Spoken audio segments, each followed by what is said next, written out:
Underground. Underground. Underground. Underground.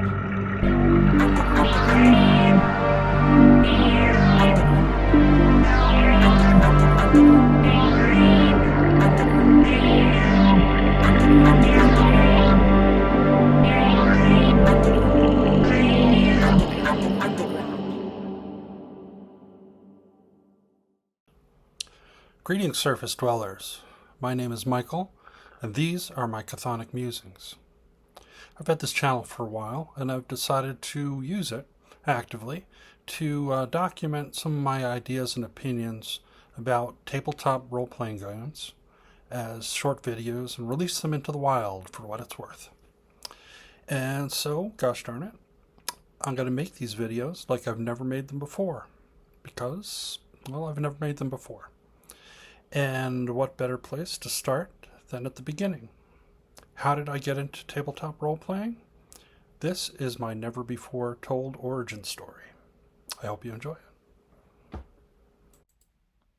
Before the Great Sundering, before the mutant merchant caravans of the liminal markets, before the Poughkeepsie Galleria laid waste to the South Hills Mall, before the South Hills Mall laid waste to the Duchess Mall, there was an age undreamed of when the Duchess Mall was known simply as the Mall. So the year is 1979, and I get a call from my friend Glenn asking if I would like to go to the mall. His mother's offered to drive us, and I said, sure, that sounds fun. To be honest, I can't really tell you what we did that day. It's more likely than not we hit the arcade, dropped some quarters, and played some Asteroids and Galaxian and that underrated game Warrior with the vector graphics and the fighters on the staircase. We also probably hit the food area.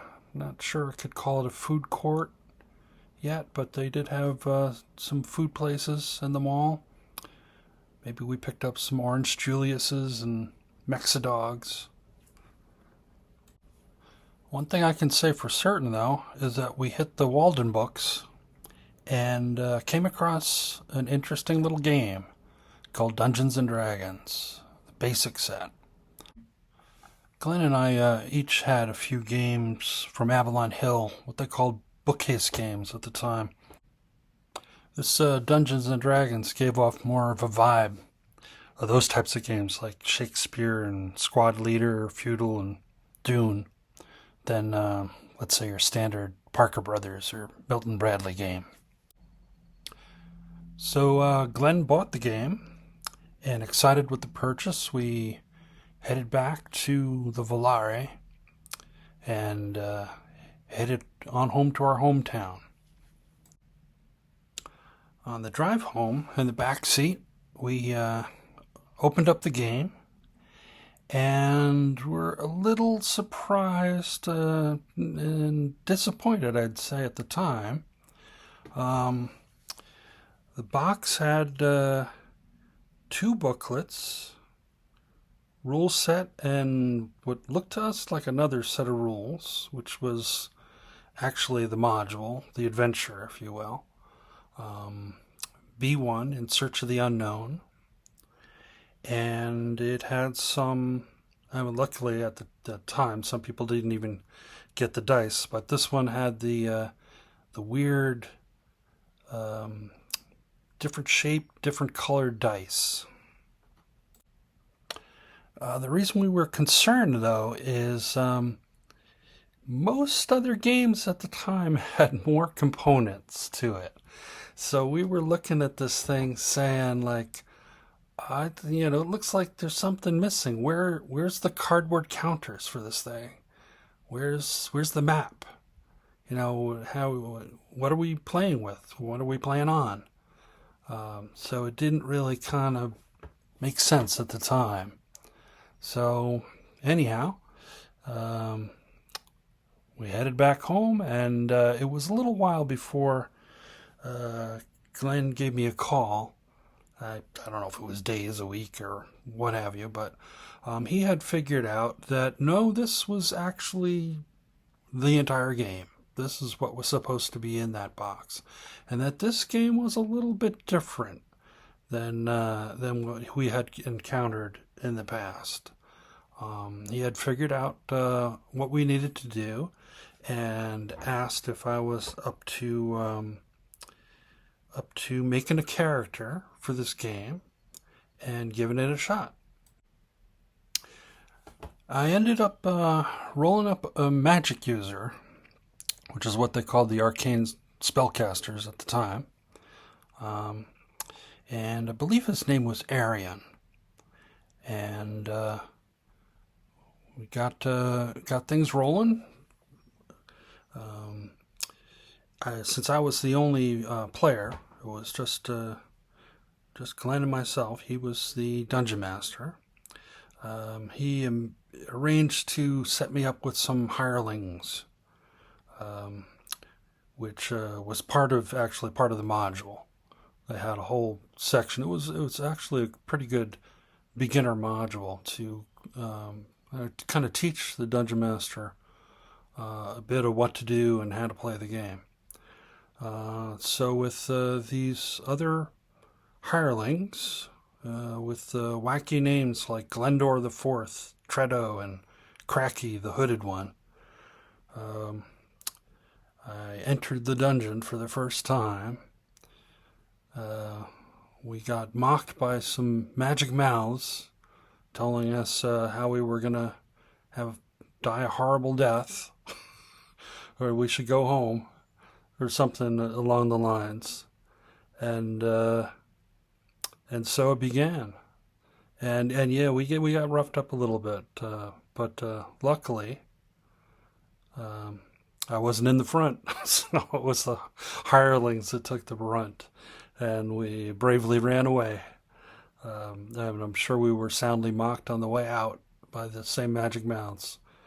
But that's how it began, and it was oddly enough, for my first game, it was what we'd call a duet game now. With just one player, and the dungeon master. And since it was over the telephone, because we couldn't easily get together in person that often, so it was actually online. Considering it was telephone line, but not there was no internet at the time, but it was an online game. And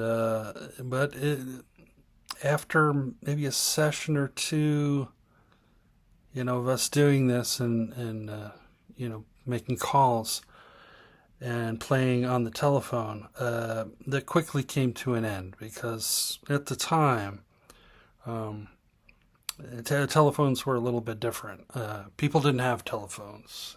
It may sound a little odd, but houses had telephones. If I wanted to talk to you, I wouldn't call you. I'd call your house, and then hope that you were there, or and somebody put you on. But the point being, while we were playing this long ass game, nobody else could use the telephone. It was shut down. You got a busy signal if you're trying to make an incoming call, and also the other part is I think even local calls, like every minute you were on the dime, so to speak. So it was costly to be staying on the phone for these long games. Now, having experienced role-playing and gotten the bug, so to speak, I had wanted to share it with one of my other friends who lived across the street from me, one of the few people local to me. But I should say he lived there on the weekends, because he actually lived in the city, in the Bronx, and came up on the weekends to the weekend house, which was the one that was across from me. Now, there was a little bit of a problem here, because I had the idea of role-playing, but I didn't have the game at all. So what I ended up doing was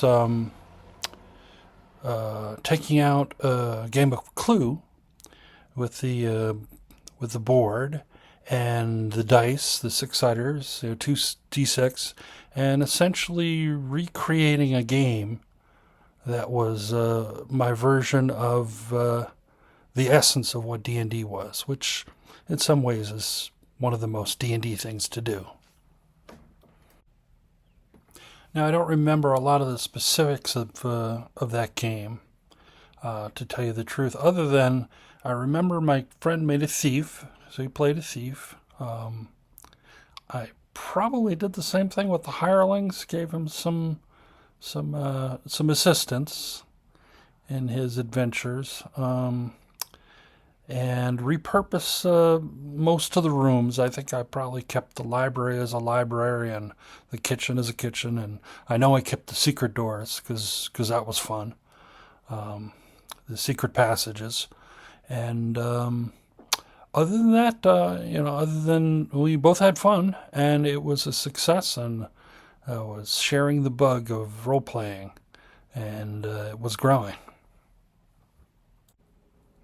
I don't think it was too long after that things started to pick up steam, and we were able to get together a bit more in person, and we quickly transitioned into Advanced Dungeons and Dragons, AD&D, and ran a number of games.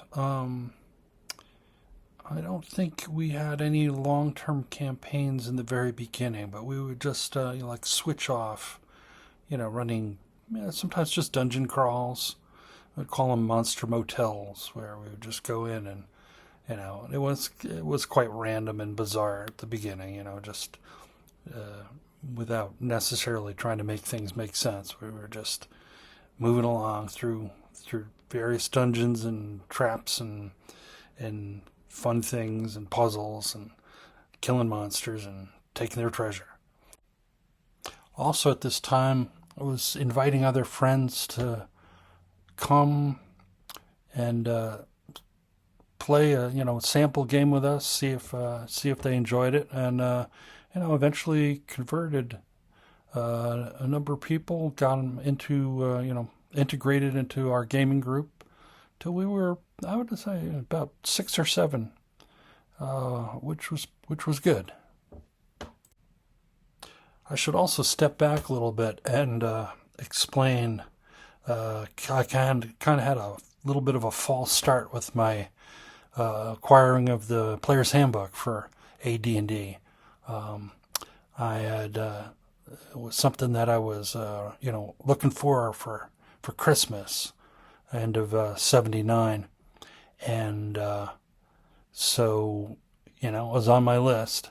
And what I ended up getting instead, which was a little disappointment to me at the time, but actually happened to be a very, very great game, which was Magic Realm by Avalon Hill, believe it or not. And although I never actually, I went through the game and looked at it, and to some degree it was the game that I thought D&D was going to be. It did have these cardboard hexes that you put together for a map of some sort, and it had, sure enough, had the cardboard counters, and but it also had, it was kind of a hybrid. It also had like character sheets, and you were actually kind of role playing, but in a different way, in a more board gamey way. And I ended up using those hexes as inspiration when I started my first campaign, which I launched a bit later. It was the very beginning, January 1st, 1981. I launched my first long-term campaign. But those hexes were a real inspiration, especially since they had a few things where the road would go through tunnels and bridges crossing ravines, and kind of got me out of like two-dimensional thinking a little bit, because this starting town that I put together, had topography of some sorts that was kind of built in from that inspiration. So that really worked out well. Also, concurrent with this D&D campaign that I was running, we would always we were looking into other games, and always constantly buying games. Of course, my friend who actually lived in the city, he could go down to the Complete Strategists and pick up some games, and Glenn would he would do mail order from a place called War Games West in Albuquerque, which I believe is no longer in business. But yeah, and I'll get to that in a bit. But yeah, we were always swapping out and playing other games, different genres than fantasy. But we mostly played fantasy. But yeah, we would play other games and integrate those ideas. And also a big thing, some people would talk about, well, we played, this game system, Advanced Dungeons and Dragons. But we also were, Dragon Magazine was being published at the time. And so it's really kind of difficult to say that it was, we were playing one system, because they're always getting these rules and these ideas, whether from other games or from Dragon Magazine itself, and integrating it. So the game is always changing as we're going along. So, it's to say like, oh, we played this game, it certainly wasn't, by the book, static. It was always evolving, and eventually, as I grew a little bit tired of AD&D, and also taking some inspiration from other games, eventually converted my campaign to the hero system, to Fantasy Hero,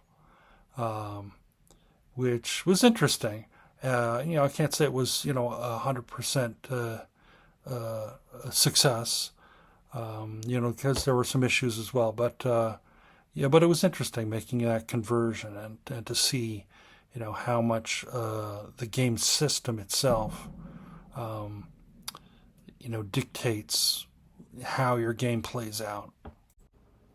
Now, of those other games that I was talking about earlier, they really could be, I'd say, divided up into three categories.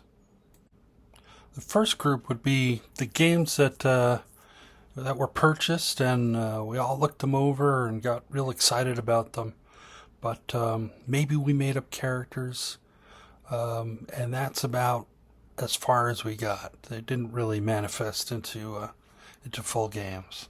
And of that category, there were a number of games that we had. I'd say Boot Hill, Bushido, Universe, Aftermath, Space Opera, Stormbringer, and I'm sure there were plenty of others that I can't remember.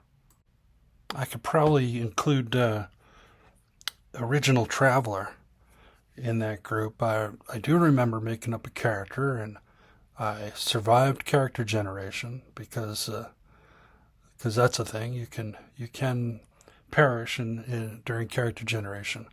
But I remember mustering out, and when it was all said and done, my final character, to me, was old as hell. He was in his 40s or something like that.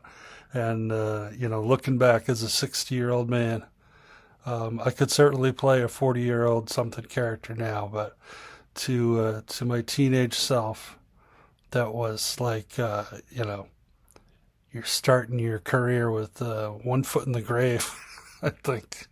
So in any case, it didn't really manifest into a full game. The second group of games, I would say, are those that did make it to the table. They did get some table time, but of a limited sort. I'd say the Fantasy Trip, both the Melee and Wizard supplements, I remember we did play, but it was probably, just like kind of testing combat, doing like arena battles and things like that. Um, we did play some Thieves Guild, which was an interesting game because it just came wrapped in plastic. These loose leaf 3-hole punched loose leaf pages that you buy your own binder, put them in, and it was a game where everyone was a type of thief, but uh, not everybody was the same, because there was kind of bruisers, and I don't remember all the different types they had, but it was interesting playing a game where you were, quote unquote, a single class. Um, Other games, RuneQuest. I think we played a little bit, but it didn't catch on too much. I think my friend that lived in the city, though, played a bit more with his city group of RuneQuest, but we didn't do too much with it. And as I mentioned before, Champions. We did play a little bit. The actual game Champions was also a little bit more like we did some street battles and worked at the combat system, whatever. But it wasn't a fully fleshed out campaign. But the rule system really caught my attention. It was the first point buy kind of system where you didn't roll up characters. You had a very specific idea of what you wanted to create, and you went through the rules and you created to the best of your ability that character, and you designed how their powers were going to work, what disadvantages they had, what other abilities, and you created that character, and that really caught my attention. For the final group, there were games that we had that did get a bit more table play. Not very long campaigns, but multiple sessions worth of play. And these games we switched out game masters a bit for them. I seem to remember, one person ran a number of games of Gamma World, and that was a lot of fun. Talk about the opposite of well, not quite opposite, but alternative to a game like Champions, where you designed exactly what you wanted. In Gamma World, well, in my case, I was always a mutant something, either a mutant animal or a mutant humanoid. And then once you decide that, then it's up to the dice what kind of mutations you get.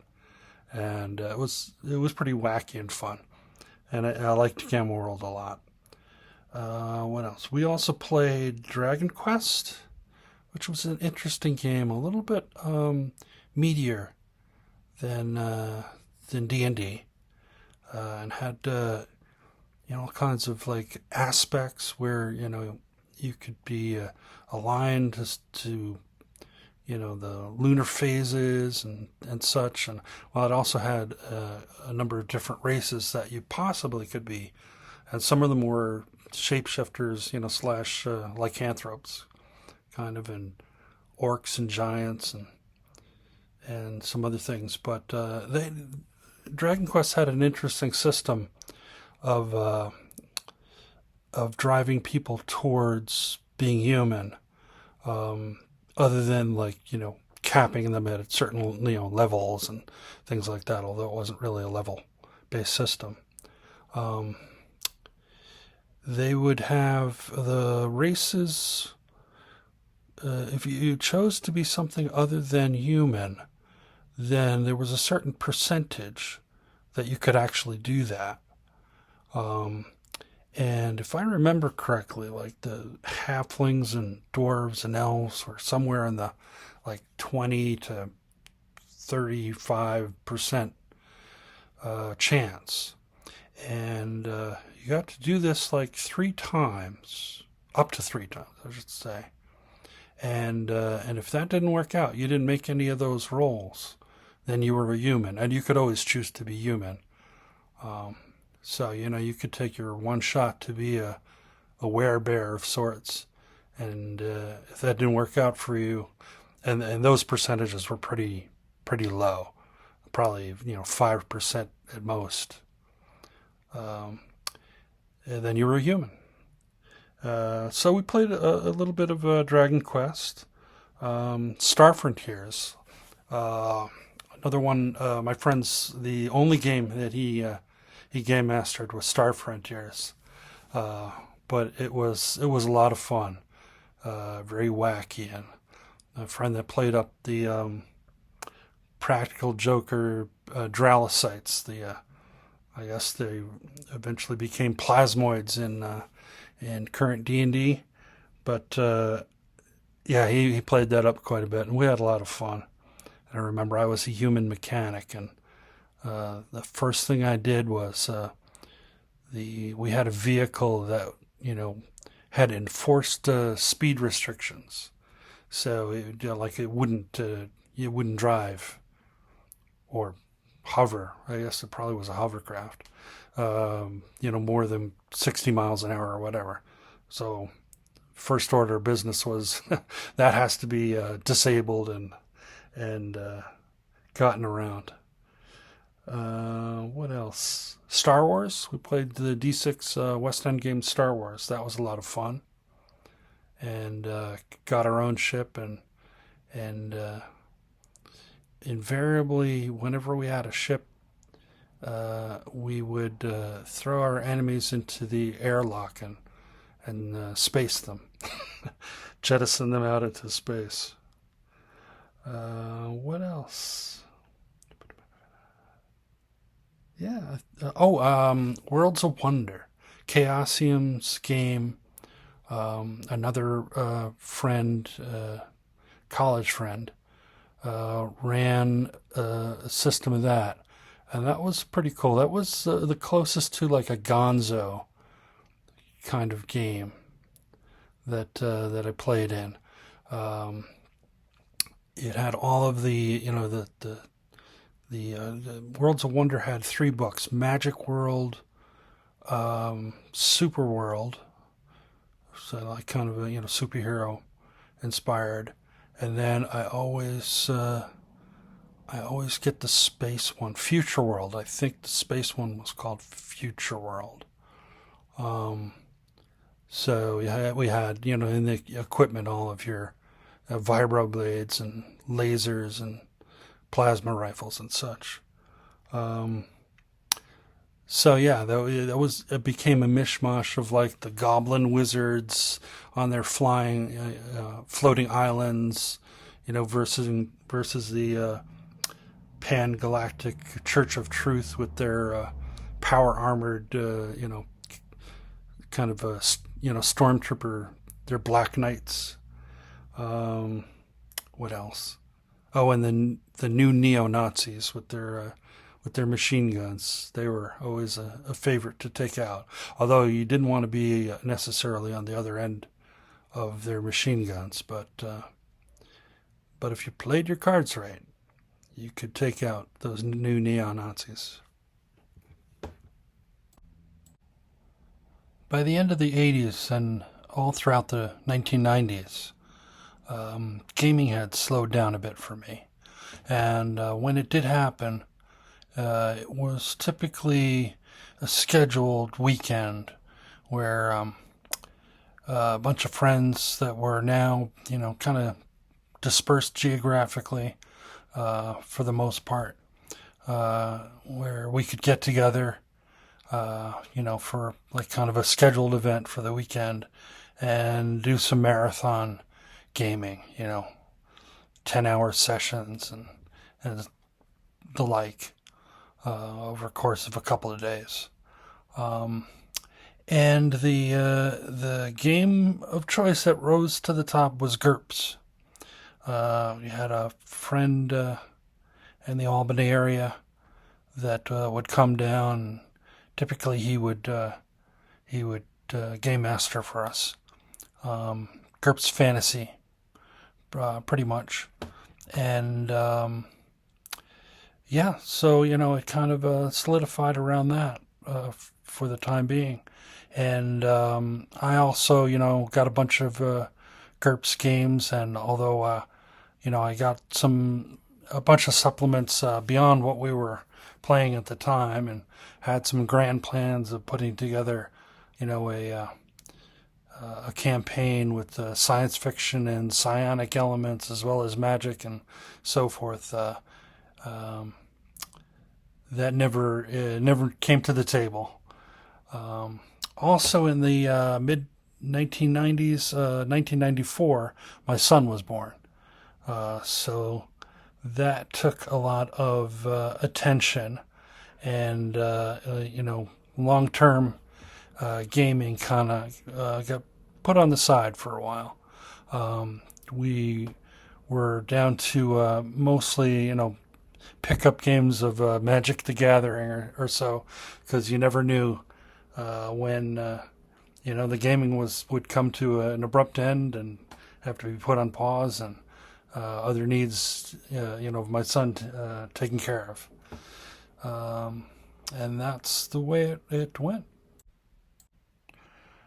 The next major event, as far as tabletop role playing games for me, came 2002.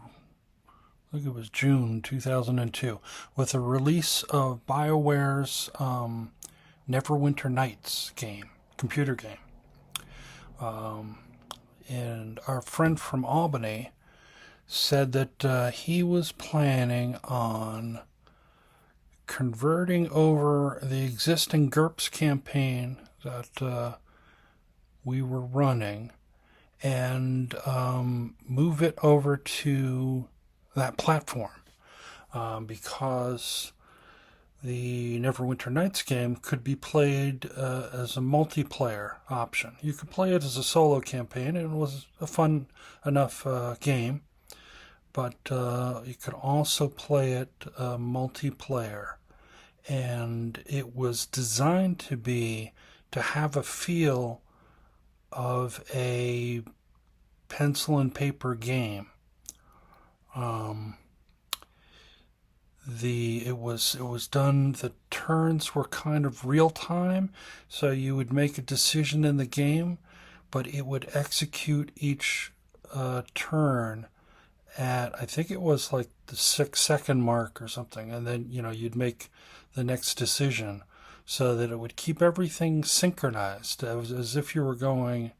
It sounds like just turn by turn, which is kind of what it was, but with the animation, it was also played out like a video game. It was a video game. So, given that this new game, Neverwinter Nights, was using, well, first of all, it was D&D, and it was using the third edition rules. That sparked my interest in returning back to see what had been done. What were these third edition rules like?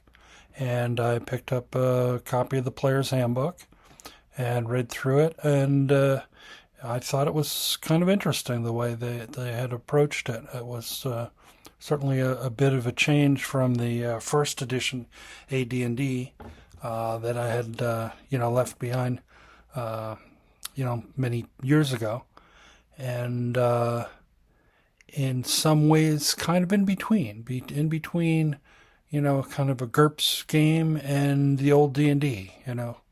So it was interesting, and then once that happened, I kind of got into the other books that were coming out at the time. Third edition D&D had introduced the open gaming license, which kind of opened the floodgates for third-party people to contribute to the D&D ecosystem. And so there were a lot of books out, not just from the current publisher, Wizards of the Coast, the current publisher of D&D, but also these other third parties. under the D20 system. So I picked up something called Green Races. I don't remember the publisher of it off the top of my head, but that was a third party. Also, the latest iteration of Oriental Adventures. And so, besides the game that we were playing online, the Neverwinter Nights game, I was also reading this other D&D material, and that kind of gave me the bug to start up another campaign. And kind of influenced by this other material, the Green Races and the Oriental Adventures, I had decided to do a kind of a non-traditional races campaign. Almost like what would typically be monsters, but to form a heroic campaign, but based around those other alternative races. My son was 8, I think 8 at the time, and so he was kind of interested of what was going on, and so I had him roll up a character, and he made a kobold, which turned out excellent. An 8-year-old running a kobold is perfect.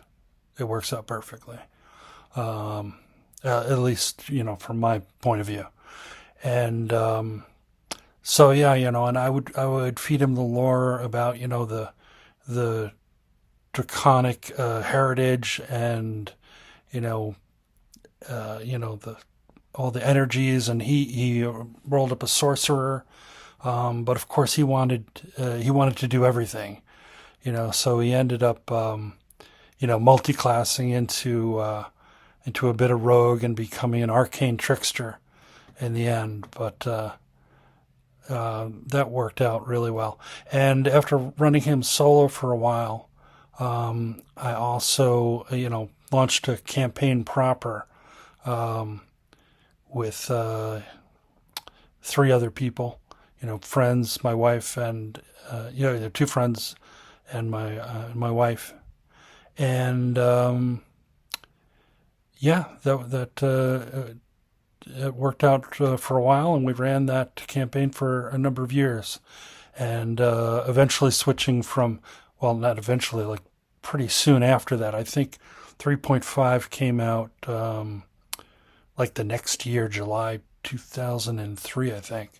So converted over to 3.5 when that happened, and ran that campaign for a while. The next big milestone came in 2008 with the Great Recession, which I didn't think was so great. There were a number of changes in real life for me, including the company I work for closing, getting a divorce, having to sell our house, making a number of moves, which really put gaming on the back burner for just about a decade. It wasn't until I think it was either 2017, 2018 when I finally came back to do some gaming, which at this point was 5th edition D&D. There was a group at the church that I was going to at the time that started up a Dungeon Delvers Club, and so we had weekly games there, doing what was it called? Adventures League. So it was kind of a standardized version, so that everybody that was doing this Adventures League was running the same adventure at the same time, from Wizards of the Coast, with certain restrictions of how you built your characters, from a single source book. Um, and but overall, it was gaming, and I had fun doing that for a while. Also, shortly after starting the D&D Adventures League gaming, I also started to attend my first convention. I had heard about gaming conventions from way back when, and was aware of Gen Con and other conventions way back in the day in the 80s and such, but had never actually gone to one. And I'll cover this a little bit more. But there was a gaming convention, still is, annually in September in Northwest Connecticut, ShireCon, and I went to that. First time was like a walk-in, but yeah, that was it was quite a good event, and I'm glad I went, and glad I still go each year. Well, each year that is, except for one, 2020, the year of COVID. Uh, that that shut down our Dungeon Delvers Club, shut down the church too for quite a while, and also, yeah, there was no ShireCon that year as well. So during COVID, like a lot of other people, eventually I turned to seeing if we could get a game going online, and I'd have to figure something out. Not as far as the game. I was always working on something with the game, but as far as the online portion of it, and yeah, I did. I got my son and his girlfriend, who's now his wife, and old friend of mine, the friend from the Bronx, from the city, and he brought in a friend of his from the city, and we got together. So that was 4 players, and I ran a game. In what I told them was that it was based on 5th edition D&D, because I knew I was gonna house rule it quite a bit, and I wanted them to be prepared that we weren't running it straight by the book, and I had all kinds of rules, particularly for the resting mechanics to stretch things out, kind of using the grim and gritty, I think they called it, rules that kind of made the rests like a weekly event rather than after every encounter taking a long rest, and but it really worked out quite well. I got to learn. Zoom might not have been the best platform, but it worked perfectly fine. And I was running it, a combination of theater of the mind with also, and afterwards, I would post up some pictures. Okay, you see this, and then moved a little bit to I grabbed something called Map Tools, which I think is very primitive,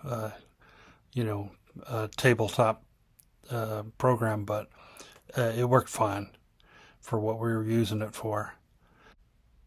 Also, I was running the game in the setting I was using was the setting of Mineria, which is from the old TSR war game Divine Right by Glenn Rahman.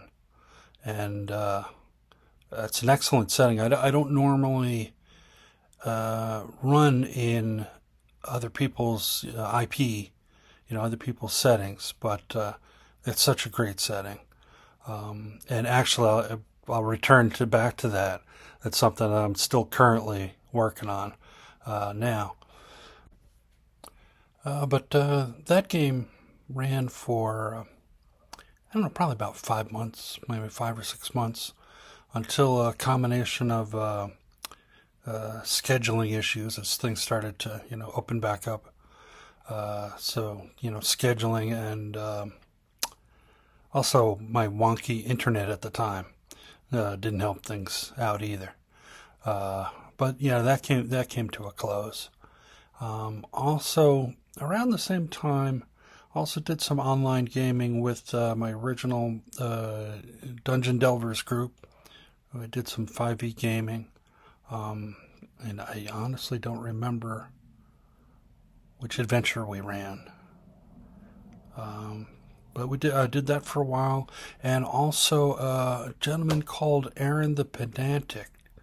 Was following him on YouTube, and he was starting up a Greyhawk AD&D game, and so I got in on that. Well, also online on Discord, and he got enough interest to get two groups together. We had like an A team and a B team, and we'd alternate weeks that we'd run in Greyhawk, and that was a lot of fun.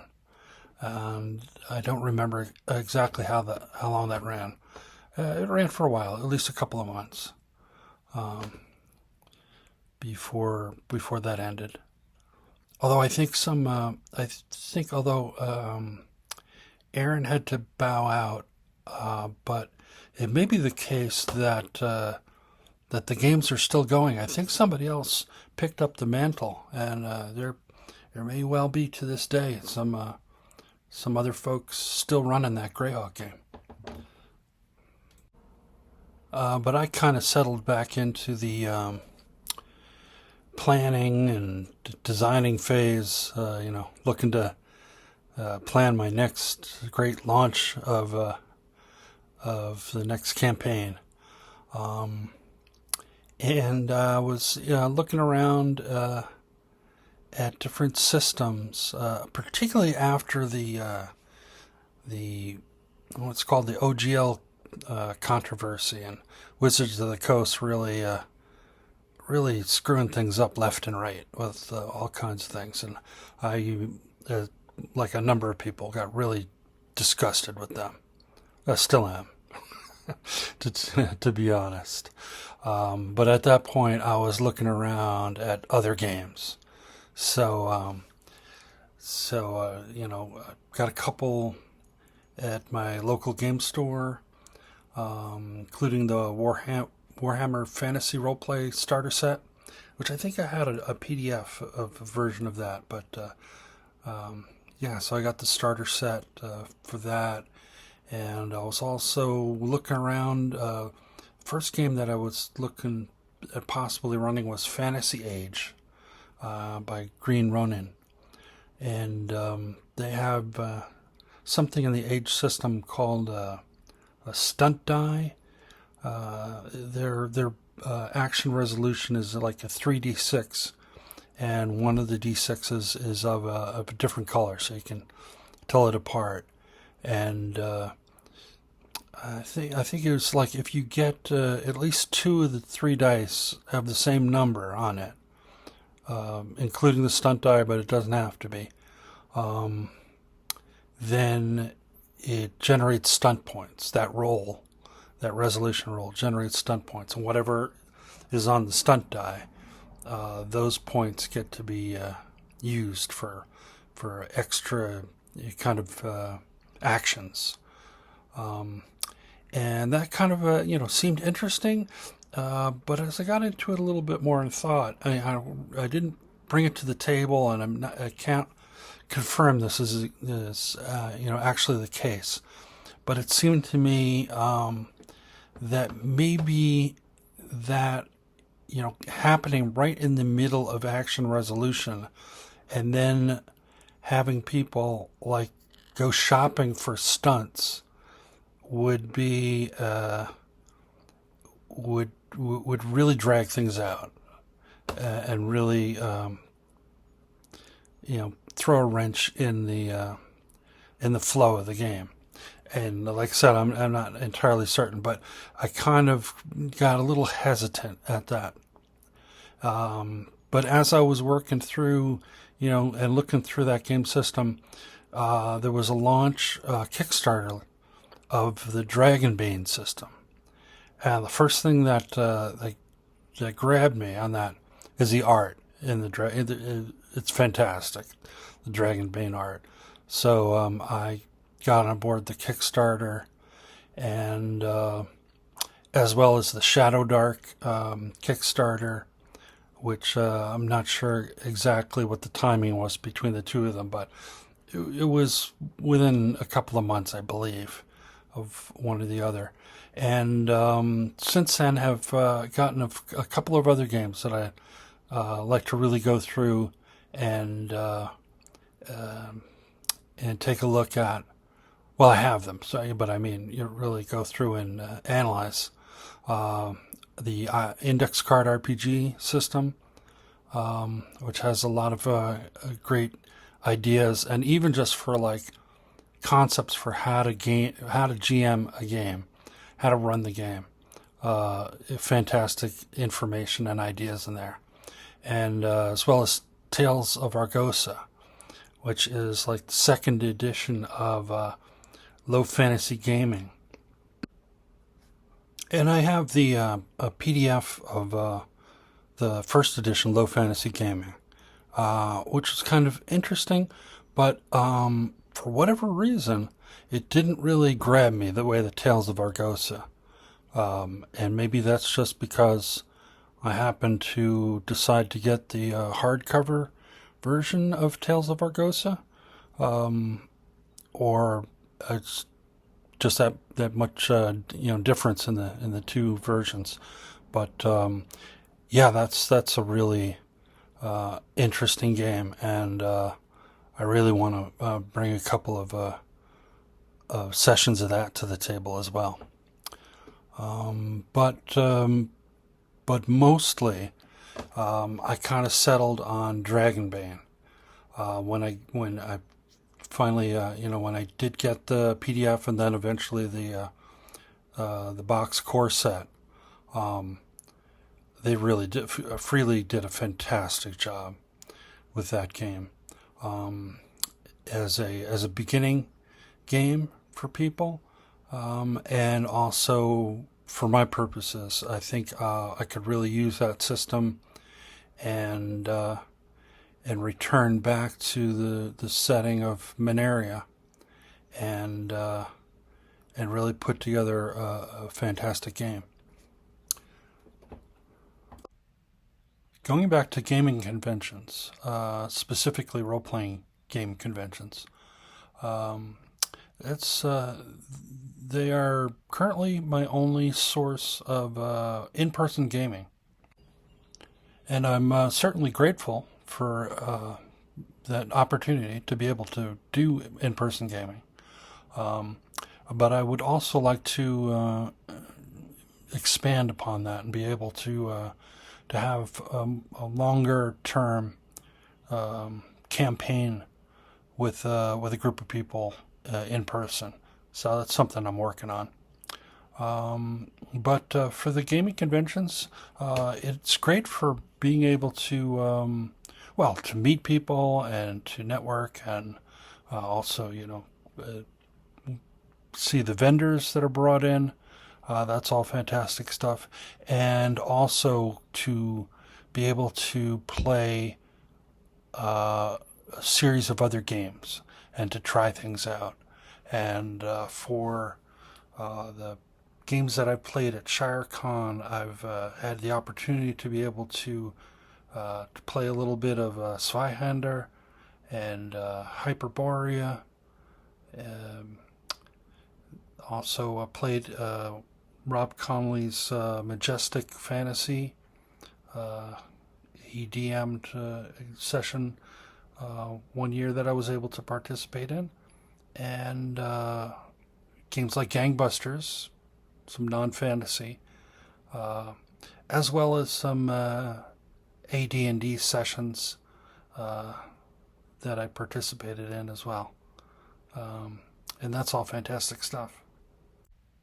And this year I went to a local one-day convention in Pleasant Valley, New York called AutoCon.